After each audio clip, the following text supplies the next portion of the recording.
everybody, welcome back. Thank you for being here. A little earlier in the week I mentioned I was going to be doing a Q&A for you guys. A lot of you guys responded. I'm going to try to get to as many as I can, but if I miss out on yours, please don't be too mad at me. So I'm not going to go in any particular order. I'm just going to kind of scroll through them, select a few that I think would be fun to answer. Starting off with number 1, if you didn't make Disney videos, what kind of videos would you make? Now, I've always been a very outdoorsy person, and I mentioned a little earlier in my Instagram stories that I've always wanted to do travel vlogs, which include shots from like a drone. I used to own a drone, a DJI, but I honestly just didn't have enough time to dedicate to making those videos. I wish I did, and I wish I still had the drone because I would definitely try again. The other downside is I do live in Southern California, so sure, I can go to the beach. I'm about an hour and a half away from the mountains. But I don't travel that much, and the areas around here aren't as majestic as you see on, let's say, like Nat Geo or Discovery Channel. But I don't know, maybe down the road I'll try to pick it back up. I definitely want to do some more travel-like vlogs because that is something that I really do enjoy doing. And I can see myself having a lot of fun making those kind of videos for you guys. Question number 2, how do you ignore naysayers in life when it comes to making content as an introvert? That is a really good question. I have shared with you guys many times before that I am very introverted. It may not come across here on camera. It's a lot easier to talk to a camera than, say, a random person on the street. That being said, anytime you're making content, you're always going to have some type of hater out there. They're going to hate on the way you look, the way you sound, the things you say. It's just important to remember that the only reason they're saying things like that is because they're hiding behind the screen. I would say 9 times out of 10 of those people wouldn't say it to your face. So just keep doing what you're doing. The more that you do this, the more comfortable you get. Believe me, when I first started filming at Disney, I was super awkward, super shy. I always had my phone like right up to my face because I was scared of what people would think if I was out there just like this filming. But over time, you do get more brave. And honestly, you just really stop caring what people around you think. Bottom line, just keep being yourself. Do you. Haters are gonna hate, but you're gonna end up getting a following that enjoys your content for what it is. Celsius break.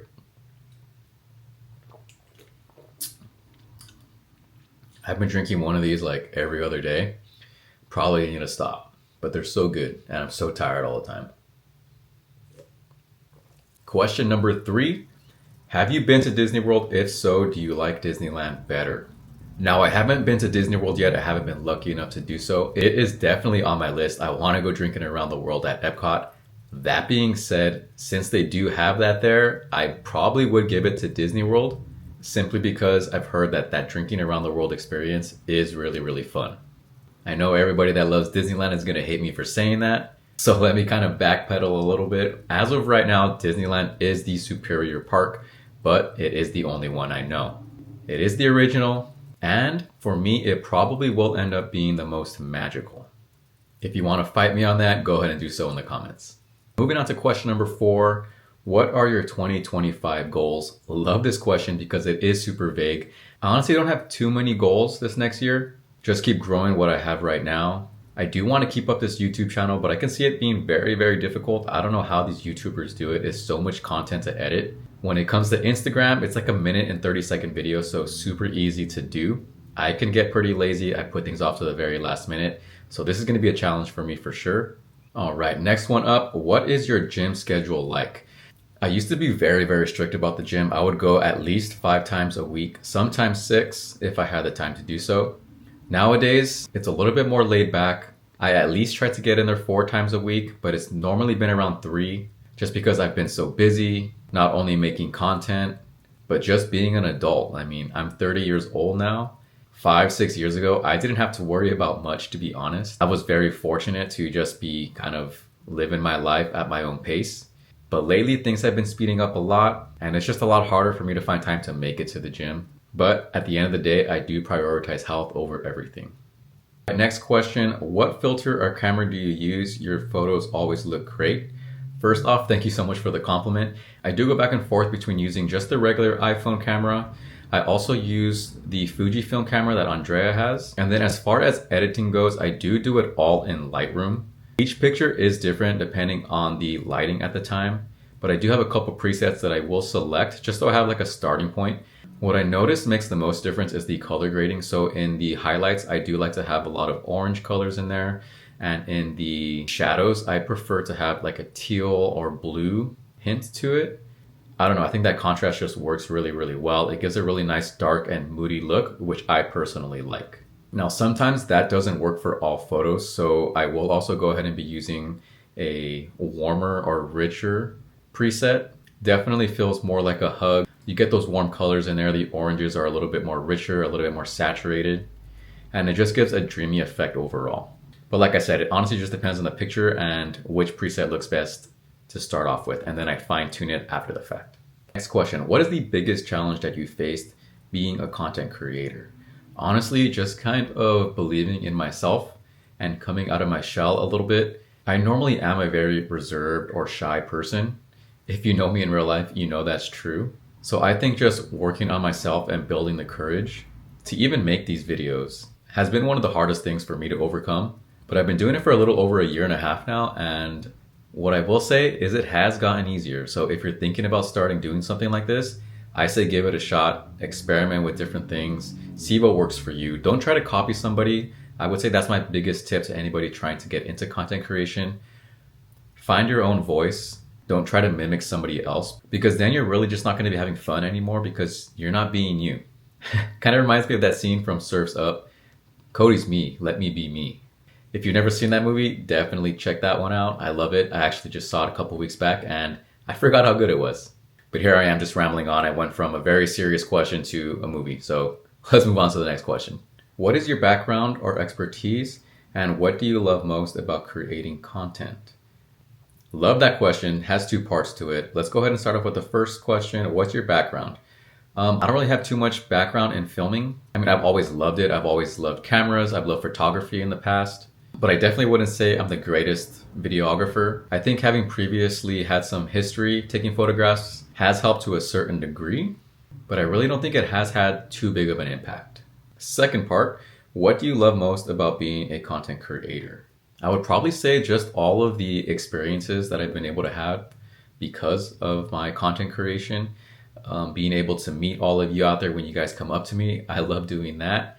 Making new friends is always really fun too. But in all honesty, I think I just really enjoy having a creative outlet, and it kind of breaks up the monotony of my day-to-day life, which normally just consists of going to work, going to the gym, coming home, making dinner, going to bed, and then doing it all over again the next day. So it's really nice to have it kind of break things up and allows me to push my comfort level as far as getting out there and meeting new people.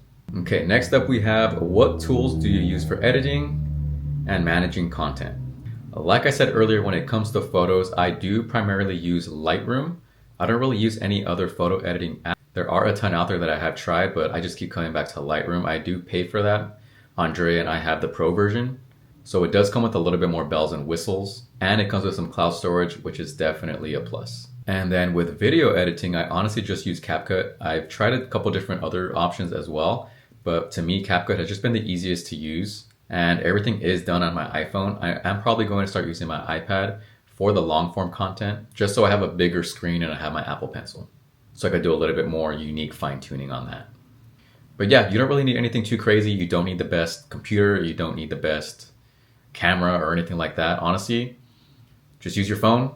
One thing I would recommend getting is a mic. That was a huge game changer for me. My voice is pretty deep. So when I'm in the parks and I try to talk, I'm almost just yelling at my phone because my voice doesn't really carry across too well. So if you have a low voice like me, maybe invest in that mic. That would be the only external device that I would recommend if you're just starting off. Do you have any pets? Yes, I have two pets. I have two dogs. One is named Mimi. The other one is named Leia, after Princess Leia. Now, Mimi is my family pet. She's 14 years old. I kind of took her in since I do work from home. We really wanted somebody to always be with her. She's doing great. She's not sick by any means, but we just wanted to make sure that she wasn't alone in a home for 8-10 hours a day. My other dog, Leia, she's 10 years old. At least I think she's 10 years old. If I'm wrong, Andrea will let you know in the comments below. The other day, somebody did also ask about the cage back here. I did used to have a bearded dragon. I do still have the tank up because I do plan on getting a snake down the road. I'm thinking of a hognose. So if any of you guys know about snakes, go ahead and let me know if that's a good choice below. First Star Wars question. What is your favorite Star Wars movie? Easy answer, Empire Strikes Back. That's always been my favorite. I had the whole original trilogy on the VHS box set, and that was one of them that we watched so many times that we actually had to have it replaced just because the film in the VHS got worn down so much. I could honestly go on and on about why that's my favorite one, but then I would end up having like a 40-minute video on here, and I don't want to do that. This is going to be the last question. Again, I do apologize if I didn't get to yours. There were so many responses. I try to do as many as I can here. Last question, were you and Andrea formerly CMs? If so, where did you guys make your magic? So I was originally a CM, Andrea never was, but we both did work at Knott's together, and she was in merchandise, I was in security at Knott's. I was there for a long time, I want to say 6 or 7 years, and it was a lot of fun. My favorite time was definitely Knott's Scary Farm. A lot of crazy things happened then. But I'm not going to get too into that right now. Let's get back to me being a CM. I was at Autopia during the summer, and if you work there now, you know that that is hell. Literal hell. I only lasted, I want to say, a month and a half, maybe 2 months. And it wasn't the coworkers. The coworkers were great. The environment was great. Besides it being triple digit heat, being surrounded by engines throwing off gas fumes. It was honestly the people, which is why I am always super friendly and super thankful for CMs, because I know you guys go through a lot. I couldn't handle it.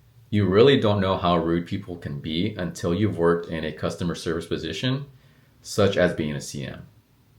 You see the greatest in people, but you also see the worst. And I'm going to leave it at that.